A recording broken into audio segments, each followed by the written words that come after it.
a lot of these strongman appeals are sort of emotionally linked issues. So globalization and migration are not exactly the same thing, but they're related, and they're to do with a sense of loss of control of the nation, that we had this nation that kind of, to some extent, controlled its own destiny, and now it's part of this big globalized economy, and jobs are being shipped away and disappearing, and our borders are crumbling.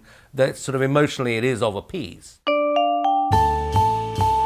Hello and welcome to the GZERO World Podcast. This is where you'll find extended versions of my interviews on public television. I'm Ian Bremmer, and on today's show is Globalization, that economic, social, and political web that's connected the world for decades, on the way out. And is the era of the strongman leader here to stay? After 2 years of an ever-evolving pandemic and months into a war in Ukraine that shows no sign of stopping, the global order feels more fragmented than ever. But is it? I'm joined by the Financial Times' Gideon Rachman, who just wrote a book on the world's strongmen. Let's do this.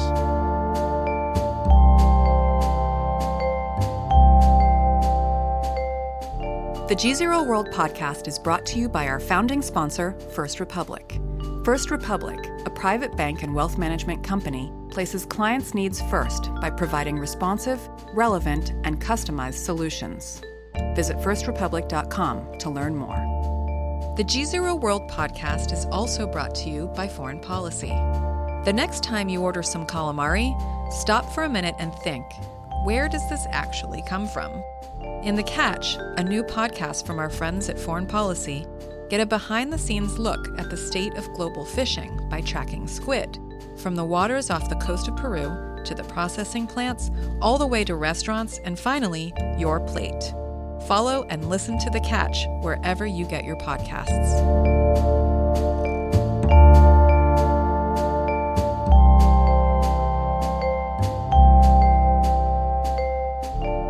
Gideon Rachman, great to be with you, man. Good to be with you. We've known each other for decades. I know. Generations. It's getting on for that. Yeah, you've had like 15 years at The Economist, and now 15 years at the FT, where you're the chief global correspondent.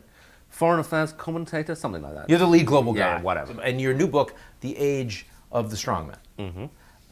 And a little depressing, right? And we're all watching it happen, not in the sense that the populism is happening. We've seen those grassroots issues and the impact in reaction to globalization. But now we're talking about the individuals themselves, their consolidation of power, their nationalism, and their ability to undermine the institutional structures and frameworks in the countries. Tell me, what of the structural factors that are making this happen, what's the one that you think is hardest to turn around? Well, I think probably the one that's hardest to turn around is, how do I put it, mass migration. I think resentment at minority groups is often a big pitch for these strongman leaders. It's really striking that, obviously Trump, when he came in, was sort of build the wall and even attempted to ban all Muslims from entering the United States. But that was the first thing he tried to do. Indeed. Yeah. But if you look at Modi in India, it's a very majoritarian. It's Hindu nationalism, really, more even than Indian nationalism, and aimed to a considerable extent at the Muslim minority there. In China, they've interned 1 million Uyghurs, and again, it's a sort of majoritarian thing. And in Europe, I think a lot of the kind of far-right figures are campaigning on the idea that the nation is at risk because of social change and migration. And yet I think migration in mixed societies are kind of the way of the world, and we all have to get used to it and learn to look at the benefits of it. But there's a very sort of strong generation of strongman leaders who are finding it's a very fertile theme for them. And so, you could say inequality is another driver, but it's easier to think of, well, there are economic policies, adjustments you can make, it's hard, but you can imagine the policy adjustments that would deal with that set of resentments. But if you can demonize those people. Exactly. Right. Demonizing those people is kind of key for a lot of these strongman leaders, and those people aren't going anywhere unless you do something really kind of horrific, like a mass internment. Now, it's interesting that in the case of Ukraine, we are seeing these mass numbers of migrants coming into Europe and coming into countries that have some strong man leaders. Yeah. And that hasn't driven them, even though they're clearly outsiders, but they're European outsiders. Yeah. Is that enough? Well, I think the European outsiders thing does matter. I mean, I think that people, it's pointless to deny that people are more likely to feel compassion for people who maybe look a bit like them, whose lives look a bit similar and so on. Even in London, we would watch the videos from Ukraine and say, boy, their flats don't look so different from our flats. They're walking the dog like we are. It doesn't look like Yemen or Tigray, which seems that much further away. And I think there is something human. I mean, why do they say the Arab world is particularly upset by the Palestinian issue more than the rest of the world? Because they feel a closeness to them. So I don't think it's that surprising that if you're Poland, even if you've been very resentful or fearful of migrations of Muslims, which really isn't happening even in Poland, but the Ukrainians are next door neighbors. Plus, I think they feel what's happening to them could happen to us. There's a common sense of threat about Russia. One of the stats that always struck me, and I'm sure you've seen it, is when you ask Europeans how many Muslims actually are in your population, and the guesses are between 5 and sometimes 20x what the numbers actually are, because that demonization works so effectively in the politics. Absolutely, and I think in France, for example, actually they don't even know because their census doesn't count them because it's part of a sort of ideological thing. But yeah, absolutely, I think that people feed off anecdote and maybe in big cities the populations of immigrants of all sorts, Muslims and others, are quite visible and so on. But it was interesting, say in the UK during the Brexit referendum, that the areas of the country that felt most strongly about immigration were probably the areas that had least of it.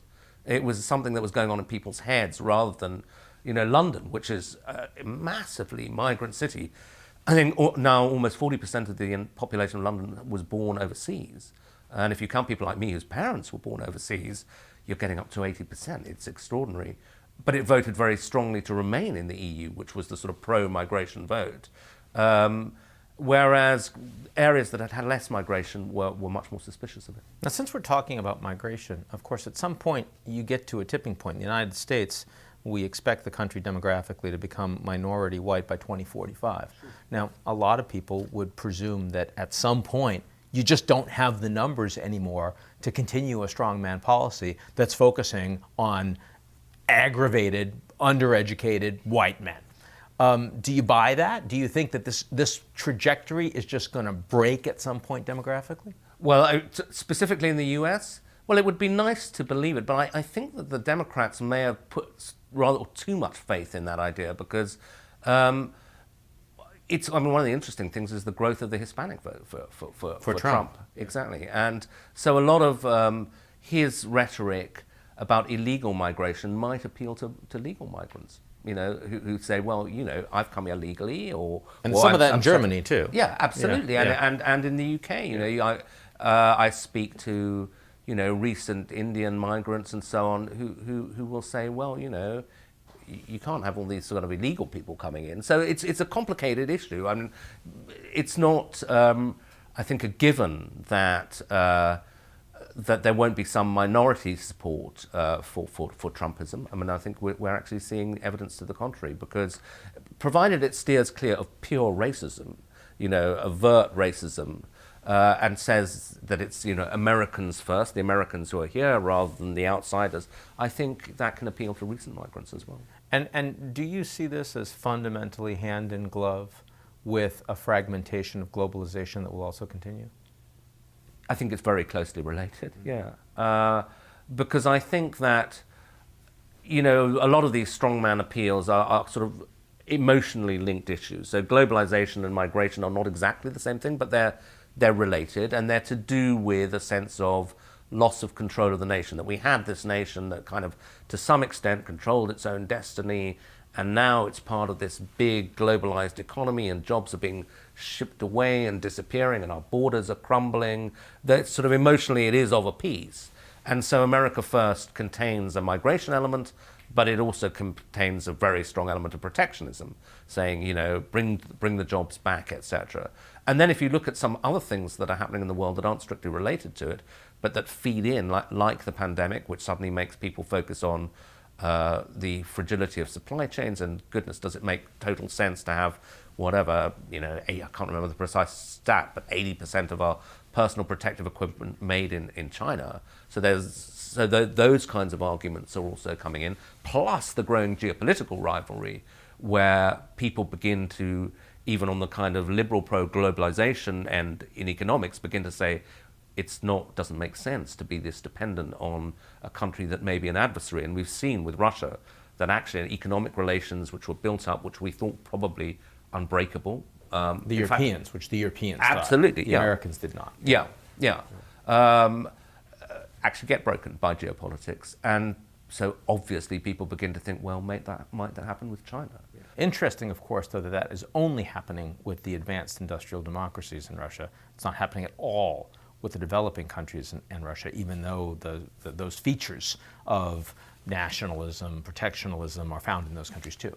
Yeah, absolutely. I mean, I think it's one of the most interesting things about this crisis is that our initial assumption in the West was, whoopee, we've united the world against Russia. And then you look around. No, you haven't. And no, you haven't. And actually, I mean, this stat that at the UN 50% of the world's population did not vote, okay, I mean, that's partly because India and China are about 40%. Yeah. But yeah, significant countries that you would classify as centrist democracies. Indonesia. Mexico, Brazil, South Africa, all abstaining. Yeah. And I think it's for complex reasons. I mean, but I'll point to a couple. I mean, one is that they will say, look, you're so horrified by what's happening in Ukraine, but America invaded Iraq. There was a lot of people killed there, and there are other terrible violence going on that's not getting the headlines. So they'll say you're being a bit hypocritical. And there's some truth to that. Yeah, absolutely. Yeah. It's not an easy argument to completely dismiss. Yeah. And they will also say, oh, and by the way, these sanctions that you're imposing will have a cost on us because it's raising the price of energy. While the Europeans still buy gas. The price of food. Yeah, exactly. Yeah. And I think also there's a geopolitical thing that at some level they don't really want to go back to a unipolar world. So they think, if the US actually does effectively crush Russia or cut them off from the world, then, even if we don't approve of what Putin's doing, he's kind of another option in the way that China's another option. Yeah. And they think, well, maybe one day the US will disapprove of us, and they will do the same to us. So, Gideon, an unfair question to you, but I'm really interested in your answer. Because you're a guy that likes rule of law, you support globalization, free trade, all these things, with caveats. Yeah. But of the strongmen leaders out there, who's the one that actually kind of appeals to you the most? Gosh, that is difficult. I wouldn't say, I'm now running desperately through my head. I certainly don't like Putin for obvious reasons. Come on. I'm waiting for one to come up that I can think I can approve of. Putin, no. Erdogan, no. Erdogan is just a friend of mine, just been in prison for 18 years. Well, that'll make you like him less, that's true. Yeah. I mean, no, not the friend. I mean, Erdogan, She, I can't say I'm particularly fond of. Who are we getting to? Modi, I think, is an interesting figure. I mean, I actually increasingly think he's a sinister figure, but you can make a case that, he is elected, he is genuinely popular, he is trying to kind of mobilize a sense that India's on the move, is modernized, and so on. And he hasn't done, the kind of worst fears about Modi have not yet been realized. There hasn't been mass communal violence or mass imprisonment, although people are concerned about it. But I think he's had a pretty negative effect on media freedom. People are a little worried about the courts in India, so it's hard to say he's entirely positive. But Boris Johnson, I was attacked for including in the book, and it was a slightly marginal call, but I think Brexit and Trump are linked phenomena, so I had to I felt that you had to kind of discuss it. Bolsonaro is a kind of a bit of a joke, really. It's hard to say So Modi's the one that potentially appeals to you. Yeah, but I wouldn't say even that. But because he's standing up for India, because on the global stage, because his economic policies have been more successful. And what is it that where is it that you'd give him credit? Where is it that you'd say, yeah, I kind of get that? Look, I mean, as I say, I'm not a fan of the guy. No, I get it. But I think that... But no one's the villain of their own story, right? Yeah. And so, I mean, when you write a book like this, you want to try to understand the narrative. And when you do that, sometimes you say, okay, I see that. Or, yeah, that kind of that resonates with me. I think another thing you could say about Modi, and one of the reasons that he's popular, and actually one of the reasons why I think I mistakenly said in 2014 he was worth a try, and I now slightly regret having said that. But actually, even Obama said that, 2015 was writing essays about what a great guy. And said we should let him in, and remember, totally. because he was on the blacklist, and then they said, no, we're going to give him a visa. And said, I think he said something like he represents the promise of a new India and all that. And I think the fact that he has come from genuinely humble background is he isn't corrupt. Yeah, personally. He isn't personally corrupt, and also, there was something a little odd that you had endless PMs from the Gandhi Nehru dynasty, in this country of 1.3 billion people, that the ruling elite was seemed to be such a narrow group of people. And I think that he's an unusual Indian leader, that he's genuinely come from the lower middle class, and he obviously has a rapport with huge numbers of Indians. And I think that one of the arguments you can make about populism and the relationship of strongman leaders to populism is that people like me can sort of say effectively, this is sinful, you shouldn't go anywhere near it. But they are actually identifying real sentiments out there. Real grievance. Absolutely. Yeah. And they are often right that the globalist elite, of which the two of us epitomize, are out of touch. They get something. I mean, so it was interesting ahead of the French election, where people thought Le Pen might be the first female strongwoman, and I was talking to a French political analyst who, again, was not going to vote for Le Pen, but he said, look, the far right has been building and building and building in France over 20, 30 years. And maybe, did again in the last election. And just keep going. And he said, maybe in a democratic system, ultimately, they have to be given a try. I'm not sure I agree, because I think that if they get given a try, you may not get another try. So it's what they say: one man, one vote, one time. That they can damage the system irretrievably. But that is an argument that these leaders often are popular, and you've got to ask yourself why. Well, there's another argument, of course, which is that if you see these movements growing as a responsible leader that believes in rule of law, if you don't do anything and take the bold, courageous, maybe steps that will get you voted out to actually start providing for disenfranchised people in your country, then you are ultimately responsible for the rise of the strongman. Yeah, no, and I think that democratic or liberal leaders face a series of dilemmas about what parts of these agenda should actually try to deal with, and appropriate and so on. You can see it on migration, where countries like Australia and Denmark, for example, have adopted very draconian migration policies that would have appalled liberal opinion 10, 15 years ago, and do still to some extent. But I think because they say, well, this is what our populations want, and if we don't do it, somebody else, some more extreme, will take up the banner. So the Danish government, has adopted quite a lot of the policies that used to be labelled far right. The Australians, they intern people on offshore islands. Yeah. It's a policy that Biden on immigration. Yeah, well, absolutely. Right? Yeah. I mean, family breakups still going on. Absolutely. I mean, I remember when that bus with for the kids and the migrants, and they're all, the photos that were first shown when Trump was president, and the only problem is it turned out the photos were from the Obama administration. Yeah. But precisely because these leaders understand that there's just no way. Yeah. We saw what happened to Merkel. On that issue. Well, actually, she did survive, but it was the biggest hit she took. Oh, totally. And the subsequent election, I remember talking to officials of her, and they said the atmosphere at her rallies was so ugly, that you often couldn't hear her speak because of the sort of anti-Merkel chanting in the background. Gideon Rachman. The book is The Age of the Strongman, and it's just out, and you can buy it, and you should. Good to see you, man. Thank you very much, Ian. That's it for today's edition of the GZERO World Podcast. Like what you've heard? Come check us out at gzeromedia.com and sign up for our newsletter, Signal.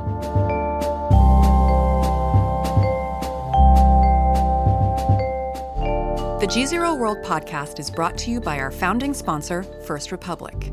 First Republic, a private bank and wealth management company, places clients' needs first by providing responsive, relevant, and customized solutions. Visit firstrepublic.com to learn more. The GZERO World Podcast is also brought to you by Foreign Policy. The next time you order some calamari, stop for a minute and think, where does this actually come from?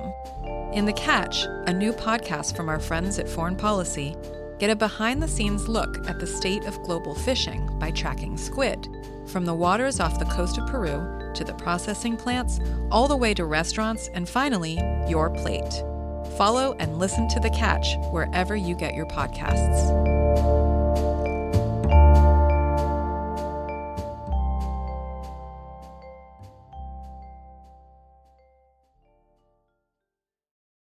You're listening to the GZERO World with Ian Bremmer podcast, your weekly geopolitical deep dive into the world's biggest news stories, featuring in-depth conversations with global leaders and newsmakers.